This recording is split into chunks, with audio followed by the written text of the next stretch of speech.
अपने दर्शकों को नमस्ते, प्रणाम, सलाम, जोहार, जय हिंद। सबसे पहली बात यह है कि अभी जो विषय लेकर के आया हूँ वह विषय है इक्वलाइजेशन ऑफ एजुकेशनल अपॉर्चुनिटी।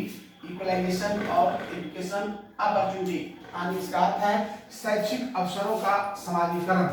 हमारा जो शैक्षणिक अवसर जो हमको मिल रहा है उसको हम सोशलाइजेशन कैसे करेंगे, समाजीकरण कैसे करेंगे, इसके बारे में आप जानिए। देखिए, सबसे बड़ी बात है कि हमारा अभी नेशनल NPE आया, राष्ट्रीय नीति शिक्षा का, जो 1986 में आया।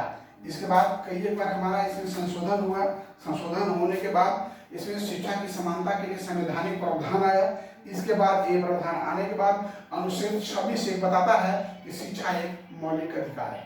शिक्षा क्या है? मौलिक अधिकार। एक नंबर आ जाएगा। शिक्षा एक मौलिक अधिकार है। यह कहाँ से आया है? हमारा संविधान अनुच्छेद 26 का 1 में लिखा हुआ है कि शिक्षा सबके लिए अनिवार्य है और यह एक मौलिक अधिकार है। दूसरा जो है अनुच्छेद 21A में अनुच्छेद 21A में यह बताया गया है कि 14 वर्ष के आयु तक सभी बच्चों को मुफ्त और अनिवार्य शिक्षा दिया जाए। सभी बच्चों को क्या दिया जाए? मुफ्त और अनिवार्य शिक्षा। ठीक है, तो ये हमारा इस एक्ट में है। और अनुच्छेद 46 में क्या दिया गया है कि अनुसूचित जाति, अनुसूचित जनजातियों और समाज के कमजोर वर्गों के लिए शिक्षा में आर्थिक विशेष ध्यान दिया जाए, जिसके लिए स्कॉलरशिप का भी प्रावधान है। अब देखिए, असमानता, मैंने अभी कहा था कि इसमें जो है ये आपका शिक्षा की समानता के लिए संवैधानिक प्रावधान है, लेकिन इसमें असमानता क्या है? क्या असमानता है उसको देखिए। भारत जैसे देशों में शैक्षिक अवसरों का असमानता के निम्नलिखित कारण है। क्यों असमानता है? क्योंकि उन जगहों पर जहाँ कोई प्राथमिक माध्यमिक शैक्षणिक संस्थान मौजूद नहीं है, जहाँ आज भी कई दूर दराज में जाइए तो प्राथमिक, माध्यमिक या अन्य शिक्षण संस्थान उपलब्ध नहीं है, जिसके कारण बच्चे कहाँ पढ़ेंगे। उसके बाद क्या है? ज्यादा गरीब जनसंख्या। आज भी पूर्णिया, बिहार के पूर्णिया में चले जाइए, इतनी गरीब लोग हैं कि वहाँ जो है सो पढ़ना तो क्या, लोगों को खाना नहीं मिल रहा है, पढ़ना तो बस की बात ही नहीं है। विद्यालय एवं विद्यालयों के मानकों में अंतर, माने विद्यालय एवं विश्वविद्यालयों में जो बेसिक मानक होना चाहिए, शिक्षा का जो इन्वायरमेंट होना चाहिए, शिक्षा के लिए जो उपकरण होना चाहिए, वो सही रूप से उपस्थित नहीं है। शिक्षा के बीच का व्यापक असमानता। आप जानते हैं कि स्त्री की शिक्षा में समस्याएं क्या है? पहला समस्या सबसे बड़ी यह है कि पहले उसे घर में पढ़ाना नहीं चाहते हैं, क्योंकि ये दूसरे घर जाएगी। कल परसों की बात है, एक महिला आई थी अपने दिव्यांग बच्चे को लेकर के।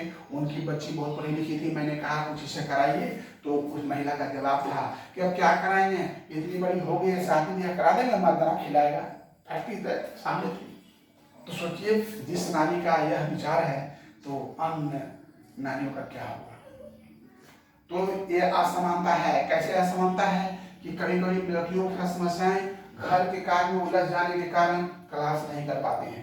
शादीशुदा महिलाएं बाल बच्चा का बोझ आ जाने के बाद वो क्लास नहीं कर पाते हैं, अपने पढ़ाई में पूर्ण ध्यान नहीं दे पाते हैं, क्योंकि निश्चित रूप से उसका परिवार, उसका बच्चा प्राथमिक है। उन्नत वर्गों, पिछड़े वर्गों के शैक्षिक विकास में व्यापक नुकसान पड़ता है। क्योंकि देखिए, जब आप देहात में जाएंगे ना तो एक बच्चा क्या कहेगा? अरे बंदरा, रे बंदरा, बंदरा। अगर बंदर मिल जाए तो बंदरा, बंदरा। और वही थोड़ा सा वही गांव में थोड़ा पढ़ा लिखा जो है तो कहेगा हाँ बानर है। क्या कहेगा? बानर। ये कहा बंदरा, बंदरा, ये कहा बानर। और वो जानते क्या कहेगा? जो कहीं टाउन में अच्छा आगे कहेगा मंकी, अरे मंकी, मंकी, मंकी। तो this is also this is socialization of the education। हम तो पढ़ाना स्पष्ट है ना, समझ गई सोशलाइजेशन कैसे होता है। सामाजिक अभाव, आर्थिक गरीबी कारण शैक्षिक पिछड़न। निश्चित रूप से अरे मोबाइल से तुम जज मिल जाएगा। हम ही को कहते थे, हम ही को, मैं बिहार में पढ़ाई किया हूँ तो मुझे कहते थे चलो चलो चलो लंबे दिखाओ, गाय करना है, पढ़ लो तो तुम जज बन जाएगा, तो तुम कलेक्टर बन जाएगा। अरे बाप, आज समझ में आता है कि जज कलेक्टर तो आदमी बनता है, कोई ऊपर से गिरा हुआ व्यक्ति थोड़े बनता है। समझ गए? तो ये भी जो है सामाजिक अभाव। आगे समाज में अभी ऑफिस में एक अध्यापक बैठे हुए थे, मुझे जानकारी मिला कि सर पढ़ने का पढ़ लिख कर कुछ नहीं मिलेगा तो क्या फायदा है? इतना पैसा खर्चा करो, परिश्रम करो, कुछ नहीं मिलेगा। हम के आप अपने बच्चे को शुरू से लेकर के आज तक पढ़ाए, 1 करोड़ रुपया खर्चा हुआ, अब बच्चा चोर निकल गया तो क्या मिला? पढ़ लिख करके चोर डकैती बनता है क्या? बनता है। तो यह भविष्य में क्या होगा वह खाना ठीक नहीं। अभी प्रेजेंट हम क्या करना है कि इसको देखना, बहुत हम पढ़ाई कर रहे हैं तो हम मन से पढ़ाई करेंगे, परिणाम क्या होगा?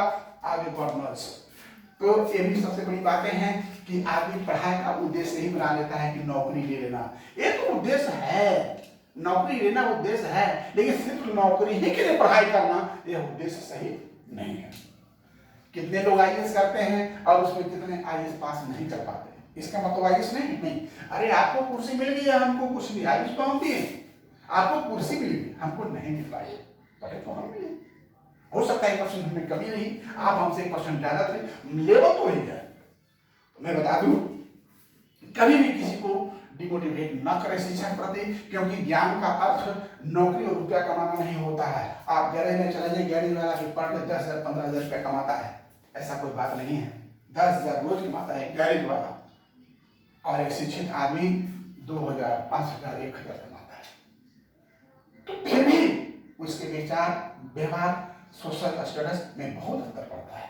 तो कभी पढ़ने का उद्देश्य नहीं है पैसा कमाना। रियल पढ़ने का उद्देश्य ज्ञान अर्जित करना और अपने आप को परिवर्तित करना, अपने समाज को परिवर्तन लाना, अपने घर को परिवर्तन लाना, अपने गांव घर को, अपने मोहल्ले में सुधार करना। आप कितना पढ़ लिख कर सुधार कर सकते हैं, बहुत अहम भूमिका रखता है।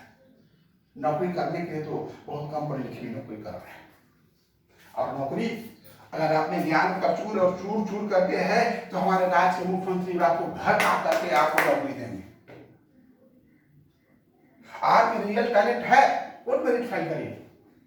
I am a relevant candidate in this course, in this post, and we have passed each and every basic, like that teachers training, CET, TET, each and everything. Why not? तो आप पहले अपनी कैपेबिलिटी को पूरा करिए, अपने आप को पहचानिए। एक स्वेट मॉडल की पुस्तक है, अपने आप को पहचाने, सोया से जगह है, किताब लीजिए स्वेट मॉडल की, पढ़िए, बहुत कुछ उसमें मिलेगा। तो उसमें अब ये होता है शैक्षणिक अवसरों को प्राप्त करने के लिए उपाय। अब हम सरकार ने जो शैक्षणिक अवसर आपके पास नहीं था, उस शैक्षणिक अवसर को सरकार ने कैसे आपको दिया है, तो उसके लिए सरकार ने आपको SSA सर्व शिक्षा अभियान, और दूसरा क्या है आपको KGB,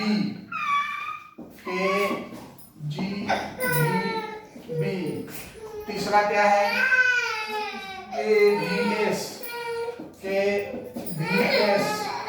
और चौथा क्या है NIOS,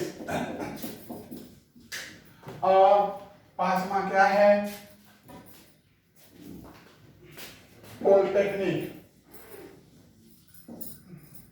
एंड ETC। पहला, दूसरा, तीसरा, चौथा, पांचवा। देखिए, आपको राज्य सरकार, भारत सरकार ने जो पढ़ने के अवसर कम थे, आपके अवसर को बढ़ाते हुए राज्य सरकार, भारत सरकार ने सर्व शिक्षा अभियान का निर्माण किया। क्या किया? सर्व शिक्षा अभियान, कि कोई भी यहाँ पढ़ाए जो कम पढ़े लिखे पढ़ाई कर सकते हैं, SSA सर्व शिक्षा अभियान। और दूसरा क्या है KGB, आप पेपर में पढ़ते होंगे, कस्तूरबा गांधी बालिका विद्यालय, कस्तूरबा गांधी बालिका विद्यालय सिर्फ बालिकाओं के लिए है। सरकार ने महिलाओं को पढ़ाने पर भी जोर दी है। केंद्रीय विद्यालय KVS, understand, and NIS national institute of open schooling. अभी बात चल रही थी ना ओपन है डिस्टेंस एजुकेशन, तो देखिए ओपन आ गया। और इसके बाद पॉलिटेक्निक, महिला पॉलिटेक्निक भी खुल रही है। और एक चीज आप जान रहे हैं, हाँ अदर्स, और आपका खास करके सरकार मोटिवेट करने के लिए छोटे छोटे बच्चों को, गरीब बच्चों को मध्याह्न भोजन का व्यवस्था की। क्या की है? मिड डे मील, राइट, मध्याह्न भोजन, मिड डे मील है, मिड डे मील। तो सरकार ने आपको पढ़ने के लिए प्रोत्साहित कर रही है। कैसे प्रोत्साहित कर रही है कि असमान में मत रहिए, आप असमानता में नहीं रहिए, समानता में आइए। आपको सुविधाएं सरकार दे रही है, SSA कस्तूरबा गांधी बालिका विद्यालय, केंद्रीय विद्यालय, national school, national institute of open schooling, महिला पॉलिटेक्निक एंड आपको अगर घर में खाना नहीं है तो एक टाइम का भोजन भी आपको यहाँ मिल रहा है। आने आपको सरकार प्रोत्साहित कर रही है पढ़ने के लिए। आप नहीं पढ़ पाए तो उसमें सरकार की गारंटी क्या है? सरकार की कोई गलती उसमें नहीं है। अब मैं एक छोटा सा टॉपिक इसी पे है, आप जान लीजिए, दिव्यांगों के लिए समान अवसर।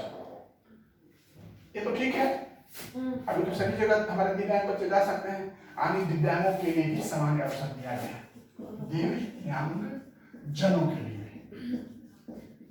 ये जो सुविधा आप जनरल पा रहे हैं, ऐसा नहीं है कि सिर्फ जनरल ही है, इसमें आपके दिव्यांग बच्चों की भी स्पेशल है, जहाँ दिव्यांग बच्चे भी भाग ले सकते हैं और इस सारी सुविधाओं का लाभ उठा सकते हैं। इसमें आपका ANEP में और भी प्रदान किया गया है। तो अभी जो आपका पेपर था जो था वो मैंने बताया, इक्वलाइजेशन ऑफ एजुकेशनल अपॉर्चुनिटी, आपको समान शिक्षा का अधिकार सरकार ने दिया है, चाहे दिव्यांग हो या समान हो। इसके साथ जय हिंद।